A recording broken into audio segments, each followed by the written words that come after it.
Bonsoir. Ce soir, Clap and Blues, sujet spécial, gastro, rhume, sujet de saison.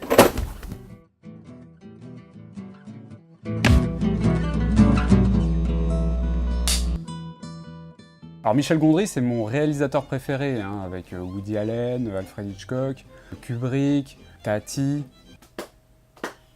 Xavier Dolan, Christopher Nolan, Quentin Dupieux, Edgar Wright. La première fois que je suis rentré dans l'univers de Gondry, c'était avec Eternal Sunshine of the Spotless Mind. Là, ça a été une grosse claque. Et pour cause, ça a été écrit par Charlie Kaufman, qui avait aussi écrit Dans la peau de John Malkovich. Super film. Bon, en vrai, ma première fois avec Michel, c'était avec le clip Around the World des Daft Punk. Il y a un énorme travail de chorégraphie. Chaque mouvement correspond à une note, c'est assez fascinant et j'étais un peu hypnotisé par ce clip. Un clip que je retiens pas mal, c'est White Stripes avec The Hardest Button to Button, Wall Street English. Je pense que je vais prendre des cours. Il y a un autre clip aussi, c'est Like a Rolling Stone. C'est une des premières fois où il a expérimenté la technique du bullet time. Le bullet time, c'est une technique photographique très particulière qui va figer le temps. Le premier français qui a expérimenté ça, en vrai, c'est Emmanuel Carlier pour Temps mort autour de Caro et Jeunet. Ça a été surtout popularisé avec l'excellent film Matrix. Le premier, hein, parce que les deux autres... Ça, c'est dans le deuxième. Le bullet time? Ouais. Mais mec, c'est dans le premier qu'ils l'ont fait en premier. Non, mais là, c'est le vrai bullet time, mais il y a aussi dans le deuxième. Oui, mais il y en a dans le 3. Ah, voilà. Il n'y en a pas que dans le premier. J'attends qu'ils finissent leurs chips, parce que sinon... Il a fait aussi de chouettes pubs, hein, je sais pas si vous vous souvenez, les pubs Air France notamment, dans les années 90, pareil. Récemment, il a réalisé un court-métrage entièrement tourné à l'iPhone.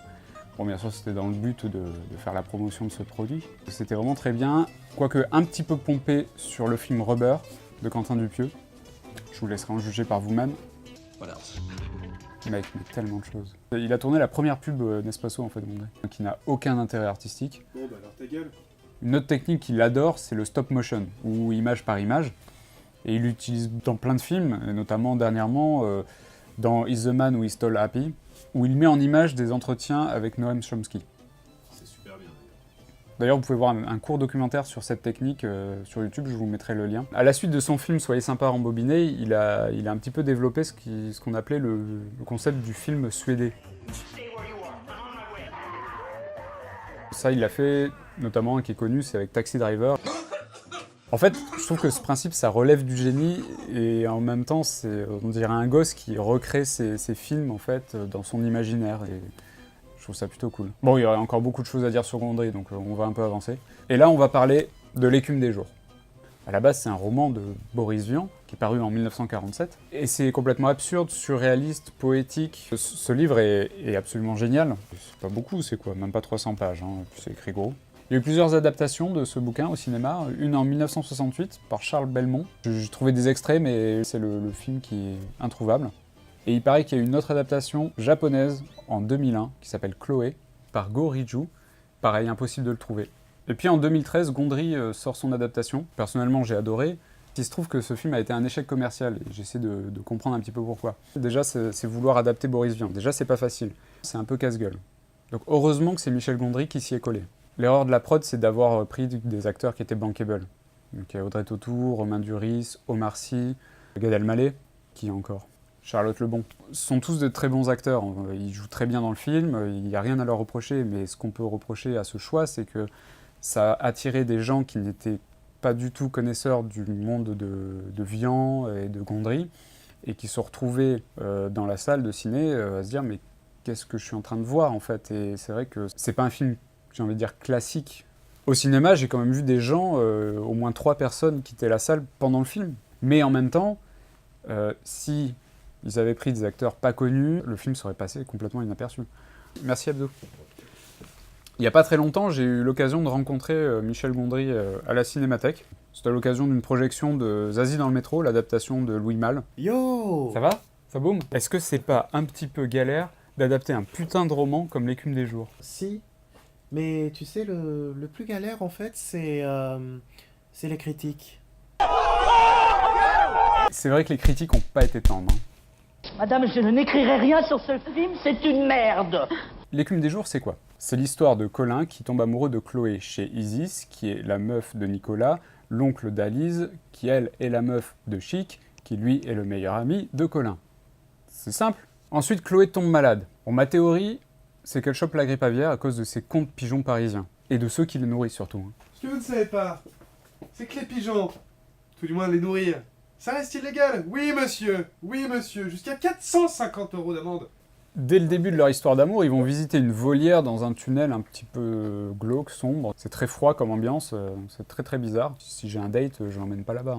Le tunnel, c'est déjà, spoiler alert, une image de eux allant vers la mort.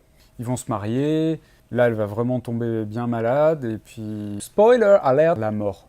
Tout au long du film, l'image va progressivement passer de la couleur au noir et blanc. Le chef-op, c'est Christophe Bocarn. Il a fait notamment Tournée, c'est bien, et Les Visiteurs 2, c'est moins bien. Et une chose est assez incroyable, c'est que dans quasiment tous les plans, il y a un effet visuel que Gondry a voulu explorer, que ce soit le stop motion, la rétroprojection, le light painting. Il utilise beaucoup aussi les maquettes. Il a réussi à faire un mélange entre l'époque actuelle et l'ancienne époque, entre les années 40 et 60. Et visuellement, c'est assez joli. Par exemple, il a utilisé les travaux des Halles d'il y a quelques années pour en faire une scène romantique. Il y a peut-être juste une chose qui m'a un peu chagriné, c'est la fin du film qui est un petit peu bâclée. Pourquoi je vous parle de l'écume des jours? C'est parce qu'il y a une scène hyper importante qui se passe dans une pharmacie. Alors j'ai cherché, impossible de savoir où elle était située dans Paris. Si vous savez, j'aimerais bien aller voir parce que ça a l'air joli. Je ne l'ai pas trouvé crédité au générique, j'ai cherché, je vous assure, enfin c'est impossible. Je suis pas assez bon détective. Ce qu'on voit dans cette scène, c'est justement, on a ce décalage d'époque, notamment avec cette pharmacie très ancienne, boiserie, les vitraux, la blouse aussi de la pharmacienne. Pour moi, cette scène, elle est importante parce qu'on est au milieu du film. C'est un moment charnière. C'est-à-dire que, comme je vous avais dit, le film commence en couleur et va finir en noir et blanc. Et là, on est vraiment à un moment donné où les couleurs sont désaturées. Et là où c'est intéressant, c'est qu'on est dans une ambiance quand même un petit peu pesante. Au niveau de l'image, on est en contre-jour aussi. Les personnages sont assez sombres. La pharmacienne, qui est jouée par Natacha Régnier, récemment, elle a fait la mère du petit Spirou. Alors je juge pas, hein, j'ai pas vu le film. Ouais mon gars, j'ai dit pharmacienne, et alors, ça te pose un problème? Hashtag écriture inclusive. Père Castor, raconte-nous une histoire. Oui, voilà, parce que, en fait, on a longtemps dit que la pharmacienne, c'était seulement la femme du pharmacien. Père Castor. Et l'air un peu grave qu'elle prend, la pharmacienne, c'est aussi parce qu'elle se rend compte de la gravité de la situation. Et c'est là où on va voir qu'on est à un point de non-retour dans la maladie de Chloé. Mais cette scène, elle n'est pas juste tragique, elle est aussi absurde. Salpêtrière! Que puis-je pour vous? Pourriez-vous exécuter cette ordonnance?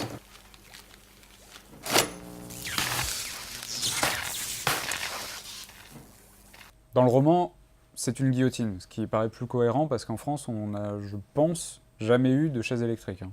Et je pense que c'était encore un choix de production, de vouloir attirer du public outre-Atlantique. Ça marche quand même parce qu'on est bien imprégné de la culture américaine, donc bon. Il n'y a pas que la maladie de Chloé qui est mise en scène, il y a aussi la maladie de Chic. Même pas dans une pharmacie comme ici, tu trouveras ça. Il est complètement obsédé par Jean Solpartre et il va même consommer ses œuvres jusque dans des médicaments. C'est le chapitre 3, et non mis 2 fois. Revenons à la pharmacie. Là, elle va réaliser une préparation magistrale de Drosila. Ce médicament. Même le médecin, le docteur Mange-Manche, il n'arrive même pas à le prononcer. Excusez-moi, c'est un médicament que je prescris pas souvent. Et pour obtenir ce médicament, elle nourrit un lapin avec des carottes en acier, sauf que ça s'emballe, la pharmacienne arrive avec son fusil et tire sur le lapin. Parce qu'il y a besoin de tuer un lapin, un pauvre lapin, quoi. La condition des animaux, les gars, c'est à gerber, hein, franchement. Cette scène, ça vous rappelle rien? Jacques, le pharmacien dans Nikita, qui arrive avec son fusil pour dégommer tout le monde. On va croire qu'après, les pharmaciens, c'est des gens violents.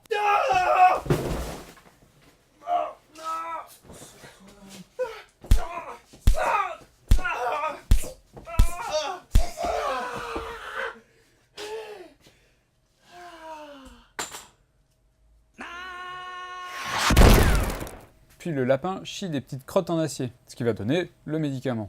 Ça va rien lui faire en fait, j'ai l'impression que c'est un peu un effet placebo. Bon, tout ça pour dire que je vous recommande quand même le bouquin et le film. Je pense qu'on ne peut pas strictement adapter un livre en film.